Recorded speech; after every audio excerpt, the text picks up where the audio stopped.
Assalamualaikum warahmatullahi wabarakatuh. Selamat pagi. Bagaimana kabar kalian? Semoga kalian senantiasa diberikan kesehatan dan yang pastinya kalian masih tetap semangat untuk mengikuti pelajaran. Masih dengan Bu Aziza dari SMP Negeri 2 Depok. Pada kesempatan ini kita akan mempelajari materi tentang gangguan pada sistem pernapasan. Ya. Coba seandainya kita menahan napas barang 15 detik saja, bagaimana rasanya? Kita akan merasa sesak dan akan berusaha untuk menarik napas kembali atau menghirup udara kembali. Ya, itu membuktikan bahwa manusia membutuhkan oksigen. Bagaimana seandainya seseorang mengalami gangguan pada sistem pernapasan? Ya, pastinya akan kesulitan untuk bernapas. Oleh karena itu, mari kita pelajari gangguan-gangguan pada sistem pernapasan. Ada banyak gangguan-gangguan pada sistem pernapasan, kan tetapi pada kesempatan ini kita hanya akan membahas beberapa saja gangguan pada sistem pernapasan, antara lain influenza, tonsilitis, faringitis, pneumonia, TBC, asma, dan kanker paru-paru. Ya, mulai dari yang pertama kita bahas influenza. Ibu yakin kalian sering mendengar influenza. Influenza disebabkan oleh suatu virus, yaitu influenza virus. Gejala penderita influenza, demam dengan suhu sekitar 39 derajat Celcius, kemudian sakit kepala, sakit pada otot-otot, kemudian hidung juga tersumbat. Ya. Nah, penularannya bagaimana? Penularannya keluar dari tubuh penderita influenza bersama bersin dan batuk. Ya.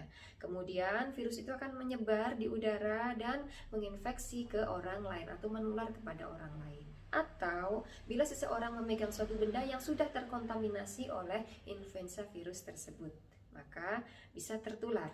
Ya. Menyentuh benda yang terkontaminasi kemudian menyentuh mulut atau mata. Bagaimana pencegahannya? Biasakan menggunakan masker dan rajin mencuci tangan dengan menggunakan sabun. Gangguan sistem pernapasan yang kedua adalah tonsilitis. Tonsil akan menyaring virus atau bakteri yang masuk ke dalam tubuh. Apabila daya tahan tubuh kita lemah, maka virus atau bakteri tersebut akan menginfeksi tonsil atau yang biasa kita sebut dengan amandel. Ya, bisa kalian lihat ya, ini gambar penderita tonsilitis yang amandelnya sedang terinfeksi. Gejalanya sakit tenggorokan, yang pasti tonsilnya meradang merah ya, kemudian batuk, leher juga sakit dan disertai dengan demam. Ya, penyebabnya apa? Biasanya bisa oleh virus ataupun bakteri. Virus bisa oleh virus rhinovirus ya, virus influenza atau coronavirus. Sedangkan bakteri bisa disebabkan oleh streptococcus. Yang berikutnya, gangguan sistem pernapasan yang berikutnya yaitu faringitis. Ya. Infeksi pada faring oleh virus antara lain adenovirus, orthomyxovirus, rhinovirus, bisa juga oleh coronavirus. Kalau bakteri yang menyebabkan faringitis ya, antara lain atau Streptococcus pyogenes. Kemudian bagaimana penanganan penderita faringitis? Diberikan antibiotik dan yang pasti harus diimbangi dengan makanan yang bergizi ya. Nah, gejalanya biasanya sakit pada leher saat menelan ya. Jadi sakit di sekitar leher pada saat kita menelan makanan. Kemudian kadang-kadang juga biasanya terjadi demam gitu. Yang berikutnya adalah pneumonia. Nah, pneumonia ini adalah infeksi pada bronkeolus dan alveolus. Ya, penyebabnya adalah Streptococcus pneumoniae. Ciri dari penderita pneumonia ini adalah pada paru-parunya terdapat cairan kental. Jadi pada paru-parunya terdapat cairan sehingga mengganggu proses pertukaran gas. Gejalanya demam, kemudian juga batuk berdahak, sesak, sakit pada bagian dada ya. Penularannya bisa dengan bersin atau batuk dari penderita pneumonia, kemudian akan menular kepada yang lain ya. Gunakan masker seperti biasa ya. Nah, penanganannya diberikan antibiotik atau obat untuk pembuka saluran pernapasan ya, yang namanya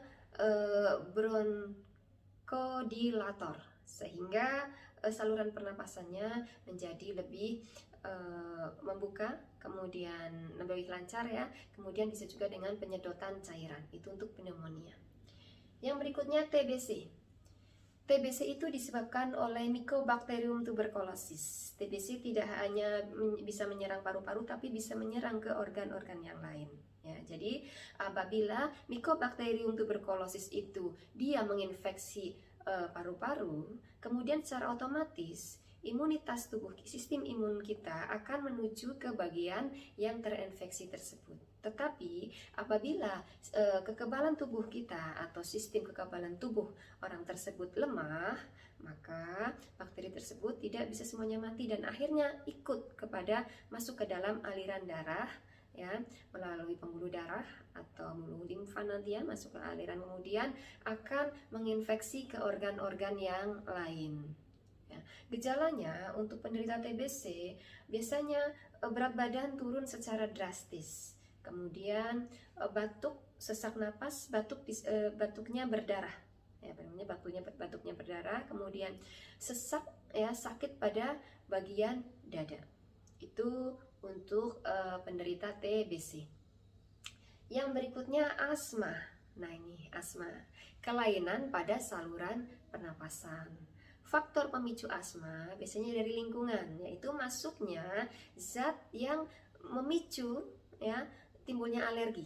Ya, jadi ada alergen masuk ke dalam tubuh. Ya, jadi masuk ke dalam tubuh, kemudian zat pemicu alergi tersebut atau alergen tersebut akan menimbulkan tubuh untuk mengeluarkan senyawa prostaglandin dan histamin. Nah, senyawa prostaglandin dan histamin inilah nanti yang akan menyebabkan penyempitan saluran pernapasan. Ya, itu untuk asma, sehingga orang tersebut akan kesusahan dalam menghirup atau mengeluarkan udara. Batuk, ya gejalanya batuk, kemudian napas pendek-pendek, sesak napas yang pasti untuk penderita asma. Ya. Yang terakhir adalah kanker paru-paru.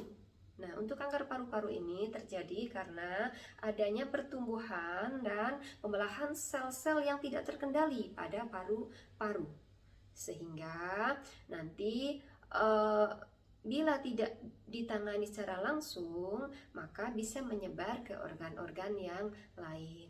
Gejalanya batuk-batuk, kemudian juga sakit atau nyeri pada bagian dada, kemudian batuknya berdarah juga ya, kemudian sesak yang pasti, dan perlu kalian ketahui 85%, sekitar 85% penderita kanker paru-paru adalah perokok dalam jangka waktu yang lama. Ya, jadi merokok tapi dalam jangka waktu yang lama bisa menimbulkan kanker paru-paru. Nah, sedangkan 10-15%-nya adalah bisa terjadi karena dia sebagai perokok pasif ya.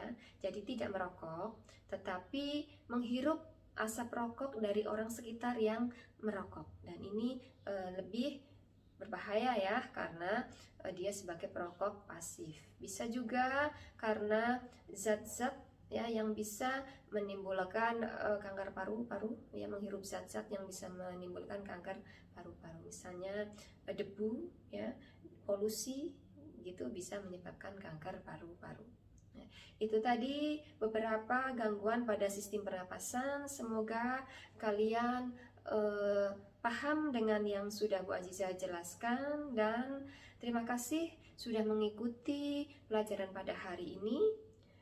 Wassalamualaikum warahmatullahi wabarakatuh dan selamat pagi.